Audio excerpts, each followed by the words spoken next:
इस पार्ट में, और ये लास्ट पार्ट है आपको सरस्वती नदी का, इसमें मैं आपको बताने वाला हूँ कि इस नदी से ही हिंदू धर्म के इतिहास की शुरुआत हुई थी।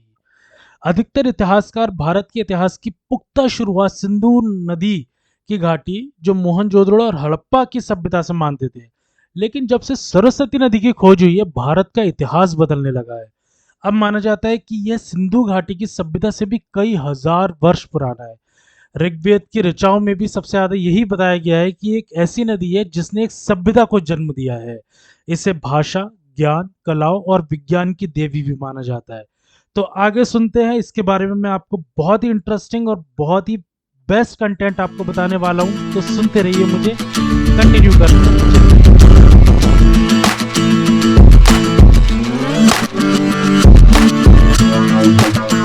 हड़प्पा, सिंधु और मोहनजोदड़ो सभ्यता का प्रथम चरण 3300 से 2800 ईसा पूर्व, दूसरा चरण 2600 से 1900 ईसा पूर्व और तीसरा चरण 1900 से 1300 ईसा पूर्व तक रहा। इतिहासकार मानते हैं कि यह सभ्यता काल 800 ईस्वी पूर्व तक चलता रहा। लेकिन अभी सरस्वती की सभ्यता की खोज जाना बाकी है। सरस्वती के तल के पास बहुत अधिक पुरातात्विक महत्व के स्थल मौजूद है, जिनकी संख्या करीब 360 है, जबकि सिंधु के किनारे ऐसे स्थलों की संख्या मात्र 3 दर्जन है। सरस्वती के प्राचीन मार्ग के पास करीब 300 से अधिक स्थलों की मौजूदगी का पता लगाया जा चुका है। इस नई खोज से यह बात भी सिद्ध होती है कि हड़प्पा कालीन सभ्यता का पतन कैसे हुआ। हालांकि प्राचीन पुराविदों का मानना है कि यह सभ्यता उत्तर से आए भूरी चमड़ी वाले, रथों पर सवार, घोड़ों को अपने वश में रखने वाले और लोहे का इस्तेमाल करने वाले आर्यों के हमले से नष्ट हो गई।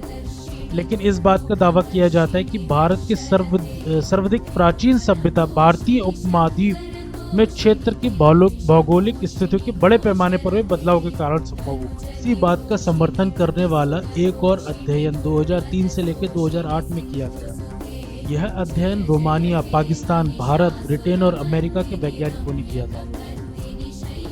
अपनी अत्याधुनिक जियोसाइंस तकनीक के बल पर रिसर्च करने वालों ने यह रिजल्ट निकाला कि हड़प्पा कालीन लोग अनुकूल और सहायक स्थितियों में रहा करते और उस समय पर्याप्त वर्षा होती थी। लेकिन 4000 वर्ष पहले स्थितियों में बदलाव आना शुरू हुआ। सरस्वती जैसी बड़ी और चौड़ी नदी के रास्ते में बदलाव से इनकी सहायक नदियों में बाढ़ आ गई और इसका रास्ता भी बदल गया। जब नदी का पानी कम हो गया तो सूखा पड़ना स्वाभाविक था और इसके किनारे बसे बड़े शहर बस्तियों के लोगों को उत्तर पश्चिम और पूर्व की ओर भागना पड़ा।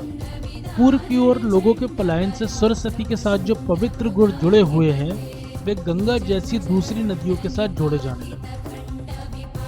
हड़प्पा काल के शुरुआती स्थल घग्गर हाकरा नदी में थे, कुछ सिंधु घाटी में तो कुछ गुजरात में।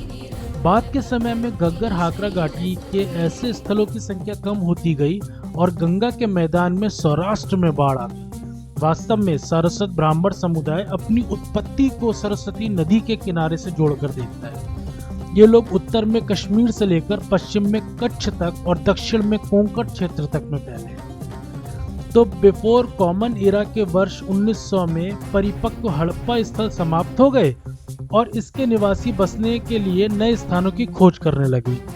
जल्दी में छोटे छोटे गुटों में बंटकर ये लोग सतलुज और घग्गर के पूर्वी किनारों पर पहुंचे और धीरे धीरे यमुना की ओर बढ़ते गए। मोहनजोदड़ो और सिंध के पश्चिमी हिस्सों के शरणार्थी सौराष्ट्र भाग गए और बाद में ये प्रायद्वीप के भीतरी हिस्से में बस गए। तो आप लोग मुझे बताइए, आपको जो इतिहास, भौगोलिक स्थिति और जो शोध के बारे में जितने भी मैंने 3 पार्ट सरस्वती नदी के बारे में बताए, आप लोगों को कैसे लगे? आप लोग मुझे रेट कीजिए, फॉलो कीजिए, ताकि मुझे और मोटिवेशन मिले। आपके लिए एक से एक बेहतरीन कंटेंट आपके पास में लेके आऊँगा अपने पॉडकास्ट में।